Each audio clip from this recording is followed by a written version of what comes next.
Hey everybody, it's Allison with the Zionsville Chamber, and today we are here at Applegate and Dillman Law, and we are talking with them about planning for 2021. This is the first video in a series, and this series is sponsored by Grandbrook Memory Care. So we are here today with Mark Wallace of Grandbrook Memory Care, and we're going to chat a little bit about what it takes to plan for being a senior. And if you're a child of a parent who might need these services, what does that look like? And so we'd love for you to follow along, listen to this. If you have questions, please reach out to Mark or Applegate and Dillman, and they're going to be able to give you more information than we can in this session today. But we want to give you an intro into what it really looks like to start planning for your parents. So what does it look like to start planning for your parents? So, you know, this pandemic has really brought to light the importance of pre-planning, because we got so many calls about, oh my goodness, I've been thinking about this for years and now's the time. Or mom's on her way to the hospital and we don't have a living will, so what do we do? So my advice always is it's never too early to plan. And it's really good to have good relationships amongst family members, so that you do feel comfortable in sitting down with your parents and talking about some of these things. Because we have both ways. Sometimes the kids will say, I don't want to talk about this. And the parents are saying, yes, we really want you to know what we want. And sometimes it's the opposite. The parents say, no, I'm not going to talk about this. And the kids say, yeah, but mom and dad, we really want to know. What should we do? Right. So that's really, so this whole pandemic has really brought to light the importance of pre-planning and to have those discussions among the family members. Is it ever too early to start planning? No, it really isn't. And when you're talking about, you know, the one thing I always get from my clients is they come in and they say, you know, I want to stay in my home as long as I can. I don't ever put me in a nursing home, is what they call it. And I always say, you know, it doesn't hurt us just to talk about these things. It doesn't mean you're going tomorrow, right? But don't let a crisis happen. And so there's two kinds of planning. That's crisis planning and pre-planning. And when you're in crisis mode, you don't have many choices, and you're very emotional at that time. So wouldn't you much rather pre-plan and think about these things? They may not happen tomorrow, but at least you've thought about them and you can make good decisions. And it also is very good for the parents because they can be involved in that decision, and they can meet with their family members and say, I don't want to go over here, or I want to go here, or I want to do this. They can express their goals and they can be a part of the decision making. Sure. So if someone said, you know what, I really want to start this process, what does that look like? What do they need to come to a meeting with you with? Well, when they call to make an appointment, of course, we tell them if you have these items, bring them with you. But normally for me, that first meeting is more, let's get to know each other, and let me get to know your family. Let me get to know what you want to accomplish. And then I can tell them, this is what we need to do. We really start out many times with, you know, what are your goals? What's your past been like? What have you been doing in the past? What do you do to have fun? Those kind of things. And then we get into financial planning. Do you have your documents? What documents do you have? Those kind of things. So it gets much more detailed. But the first meeting is mostly set up to get to know them. Yeah. And make them feel comfortable. Sure. Well, and how many times do you walk into a situation like this anxious and you know, being comfortable with the people who you're really bearing a lot of this very sensitive information with, you want to feel comfortable with those folks. So tell us a little bit about Applegate and Dillman, how you got started and why you're going to make people feel really comfortable. Well, actually, when I started my firm, before we combined with Dillman, I started because I had been a nurse for many years. And then I went to law school and I got out and I took care of my parents. And so I had already been through some of that process with both of them. and I realized how important it is to get those things in order. And I sort of know the emotional part of all of that as well, having done it with my own parents. And even though I do it every day, when it came to deal with my own parents, that emotional part comes out. You step down from your role as an attorney and you become a child. So I do understand that. So I really take some time with clients to get to know them and their situation. We have a very relaxed atmosphere in the office so that they feel comfortable in doing that. There's times we even make home visits. Before the COVID, we would even, parents are very hesitant to come in. Sometimes I just go to the home and sit down in their living room and say, okay, what do we need to talk about? Sure. And usually the first question is not, what facility do you want to go in? Yeah. But what have you done all your life? What have you done all your life? Here's your home. How do you, are you set up to stay here? And we get into a lot of those kinds of things. I think that's important is making someone feel very comfortable. In all the years that I've worked in senior care, it's not all about where you're going to go. It's what's your situation. Let's talk about what are your goals? What are your aspirations? What do you want to see come of this? What's the outcome you're expecting? And really going from there. So it's so important, like you do, to really build that trust in that relationship with people. Trust is a big thing because, in our office we talk about finances, your goals, where you want to live, who you want to live with, who you don't want to live with. And I always say everything comes right out on this table when it comes to this point in life, because all of those bad feelings or conflicts that you've had, we need to get those worked out and we need to know about those.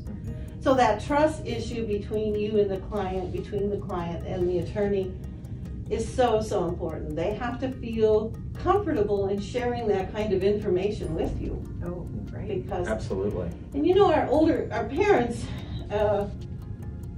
the older generation said, that's my business. I don't want to share that with you. That's my finances. They're not used to sharing that with their children and being open. So that's sometimes a hurdle to have to get over, Yeah, I agree. I see that quite frequently too. And with families, is there's always interesting dynamics in every family, and there's always the ones of the leaders and the followers, and many times seniors are very private people, and they don't want to.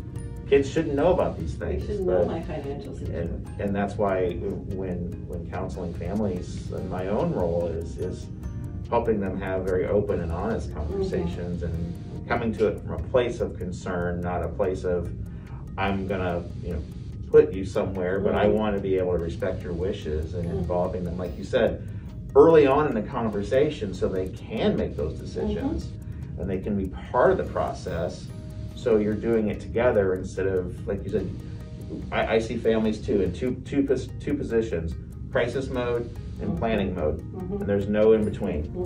And I'm always so happy to see families that when I meet with them, they may not need my services or any senior care services for years, but they're planning ahead, and I love it when I can sit down and just talk to them, and even if I spend 2 or 3 hours with them, just helping them with the process. It's so much easier than when you're managing in crisis mode. Makes it so much easier to do that. Yes, it is. Well, in our office, we've developed life care planning where our clients come to us and they're with us for a lifetime. And so we already know when things happen and when things change, we already know the history of that family, and we can jump right in and help them right away. And that's helpful. It's so much better than just doing things piecemeal, just, okay, we're going to take care of this, and then when something else happens, we'll take care of this. We really look at that whole picture, that holistic approach to working with families as a whole, and all of their, their assets and their goals and their legal documents and all these things is so important. And then when things do happen and things change, so I always say we can make a plan, but that plan changes. And many times that changes very quickly from a fall, from, a new diagnosis, And so we have to readjust that plan to fit those needs. But they've got this team of professionals that are there and know them and have established that relationship and can help them through that. And that's so incredibly important. Yes. Mm-hmm. So if a child looks at mom and dad and says, okay, I really want to start this conversation. You two have been in this industry. How does that conversation start? Where do you begin as a child to have this conversation with your parents? I always recommend and I always encourage them to say, they as a child do not have all the answers and don't know themselves. And so it's better that they convey that it's best that they meet with a professional who does have those answers and who can help us. And so we can be that professional, we can be the person that has to bear the bad news if need be. And it's really true that caregivers and family members don't have all the answers. They don't know what facilities to go to and look. They don't know what the admission criteria is. They don't know whether they're private pay or accept Medicaid. And so there's a lot of stress on the caregivers. There's a tremendous amount of stress on family members. And so for them, what we try to do is to relieve that stress for family members too. And some of the kids will sit back and say, oh, I'm so relieved, after they talk to us. We have a plan, or we have information now that we need to make these decisions. So it's hard. It's hard. And we're dealing with older clients who sometimes don't understand all of these processes and Medicaid and VA and Social Security and all these things. And sometimes when we don't understand, we shy away and we move back from it. So we try to talk on their level. So we may not go into a lot of detail about the rules and regulations, but say this is what we're going to do to help you so that you are well taken care of and that you are a part of this whole process. And that's so important, really, just to really involve them. And there are so many rules and regulations that it can be mind-boggling as a layperson to try to make sense of all the Medicaid regulations and all the Medicare rules. And it's nice to be able to turn to somebody who says, I've got this. This is what we're going to do. Here it is in plain English. You don't need to worry about all the minute details. That's what I'm here for. This is my job as your representative. And I always say we're there to guide you through that process. We're your resource to help you through this and many times they want to know, okay, what's going to happen in 5 years, or what's this going to look like? And I'll say, you know what? We just have to do this a step at a time. We just have to, and when we get through this step, we'll go on to the next step. But that's why we're here. We're going to help you go through that journey. We're going to be with you during that journey. Absolutely. That's so nice to have that point of contact through the whole process from point A, from the planning start all the way through the, to other, later stages of things. I think one thing that I find is there's always a certain amount of guilt with what I would consider the adult child, someone who is, I guess they call them the sandwich generation too, who has an aging parent, also has their own family, so learning to balance everything. But there is a certain amount of guilt and a certain amount of denial in some respects, because that's your mom and dad. They raised you, and all of a sudden you're starting to see that you're what we call parenting your parents, and it can be a very frightening role. What do you say to families or adult children in situations like that? And I talk to them about there's a role reversal now. You were the child, now you are the parent.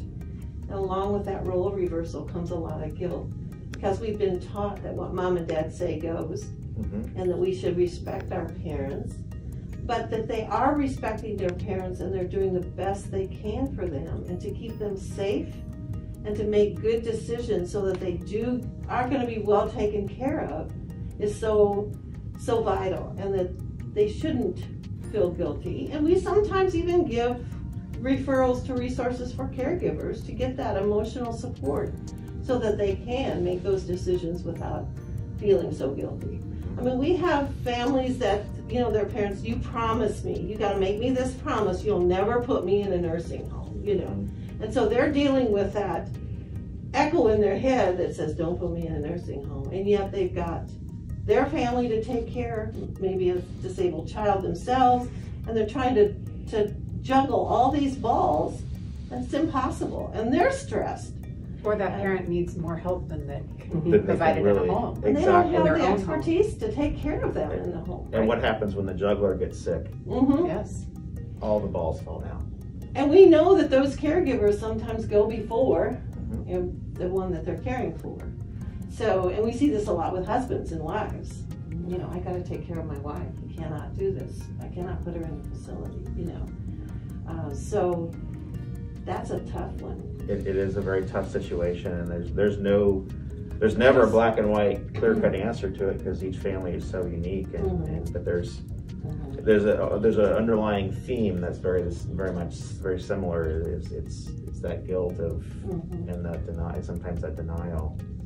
And the caregivers always feel very alone. I'm the only one that's dealing with this, you know, which is not true. Right.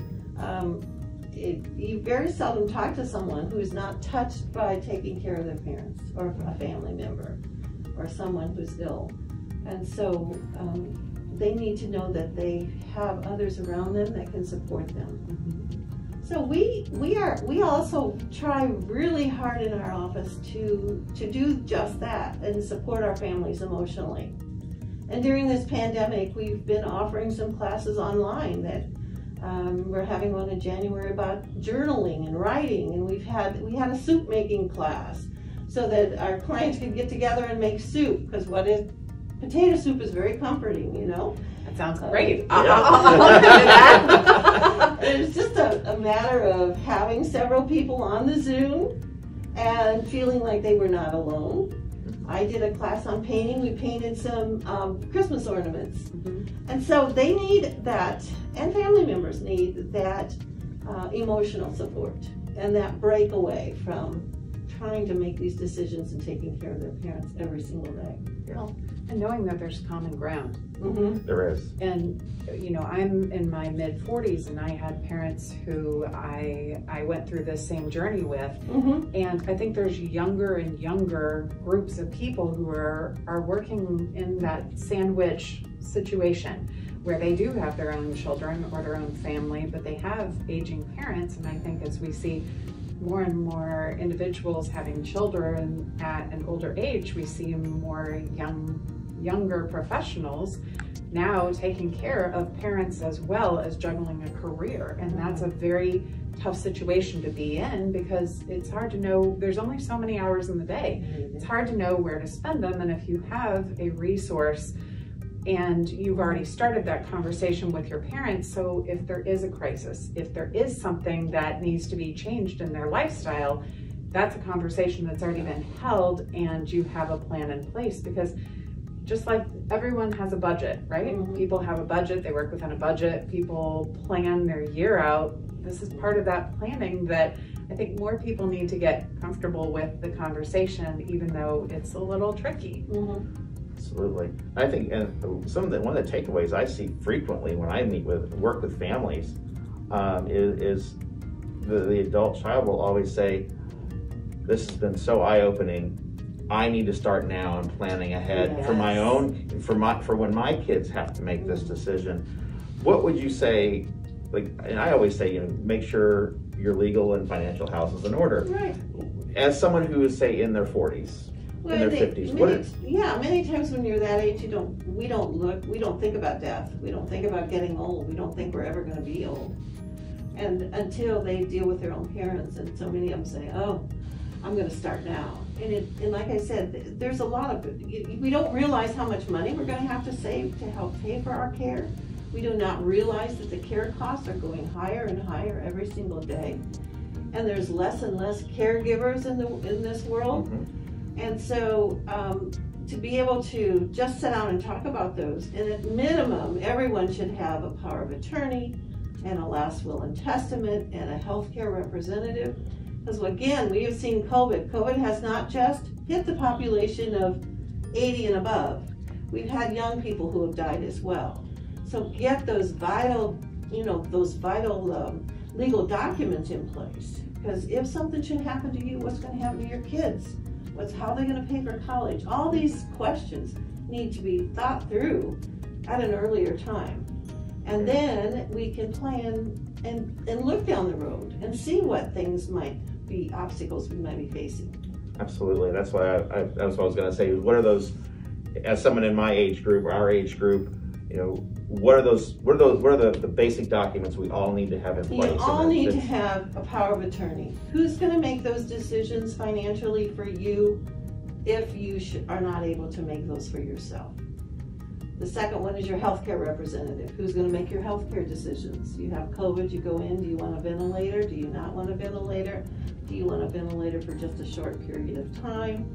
What about a feeding tube? All these questions that have come to the surface now with COVID. And then your HIPAA release, which is a release of information form so that your family members can get the information they need.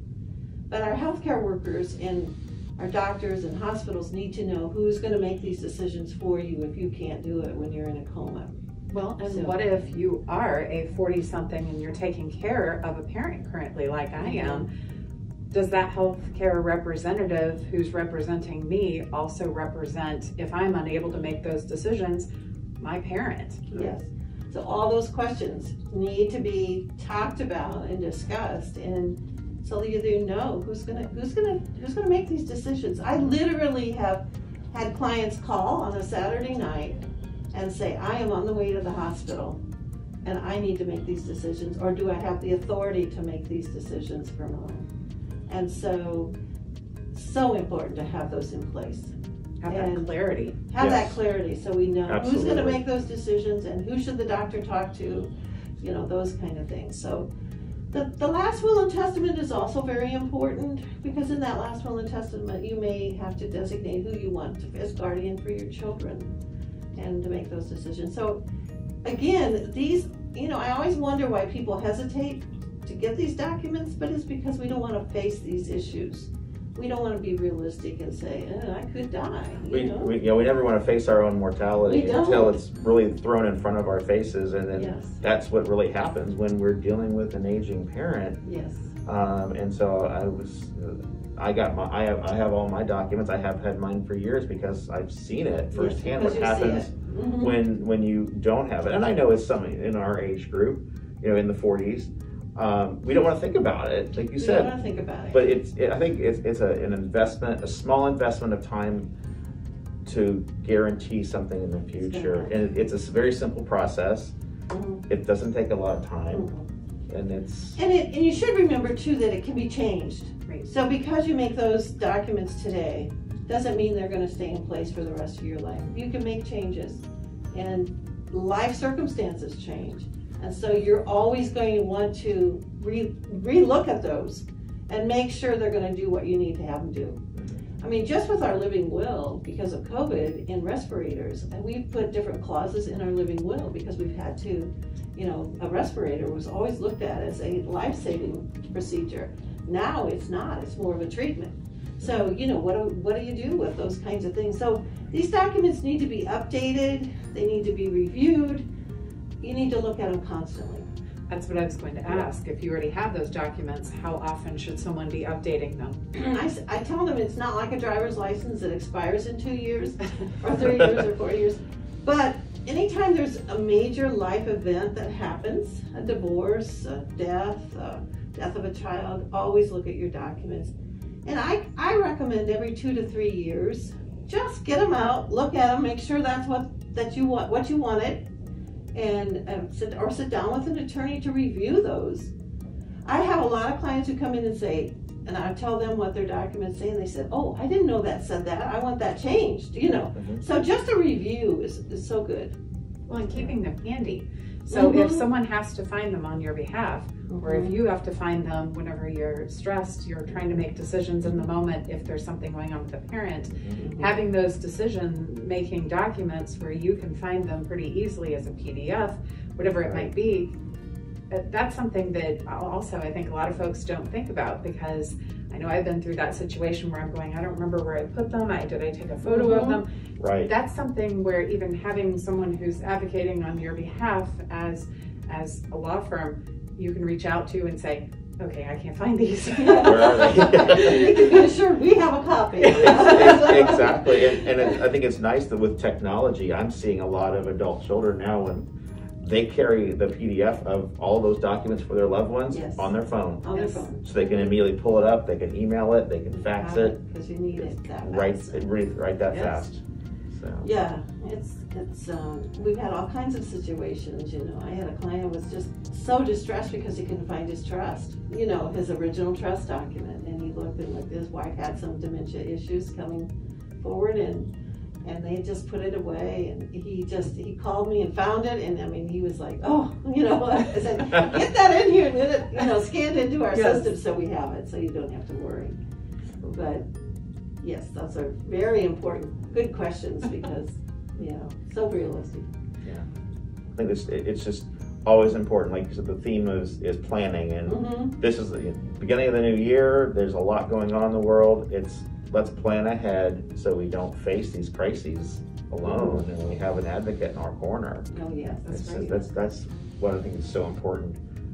Let's start out a fresh start to the year, and this for so many we always people. start out these years with purging the old and Yeah. starting the new. Yeah. So this is one of the things that everyone should really think about for starting the new year. And you know, they can call our office and we can get them in fairly quickly, and we try to accommodate emergency situations so that, you know, they're not having to think about, well, I could be 6 weeks before I get this done, or, you know, get it done and let's get it in place. That's great. Such to a know. great peace of mind that you've got that taken care of. I think that's the biggest thing, is just giving families peace of mind, Mm-hmm. whether it be whatever their situation, just being able to confidently Mm-hmm. make decisions for their loved ones, and being Yes. able to know and feel empowered to make those decisions appropriately.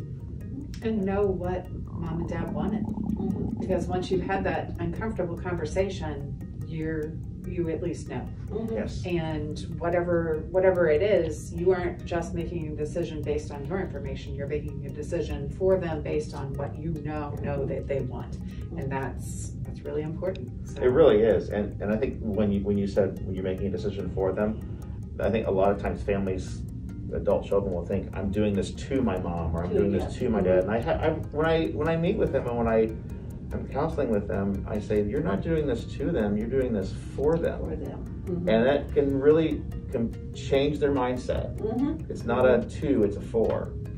Well, you know, in our staff, and I failed to mention this, that I do have another nurse on the staff, and I'm a nurse, and then I have we have ECCs, which is Elder Care Coordinators. And sometimes, you know, an attorney can be very intimidating, you know.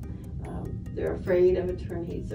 But our staff we have a variety of people on our staff, you know, ECCs, nurses, elder, you know, our Medicaid specialists who do nothing but Medicaid, who can become a part of their team, and they sometimes can talk to that person a lot easier than they can talk to me, and can reveal some things that they don't want to tell me, or, you know, tell someone else. So I think that helps too, is to, you know, how we can overcome these barriers to talking to caregivers and talking to family members. We have a team of people that can help, you know. So, and they get to know our team. So they don't get to just know me, but they know the entire team.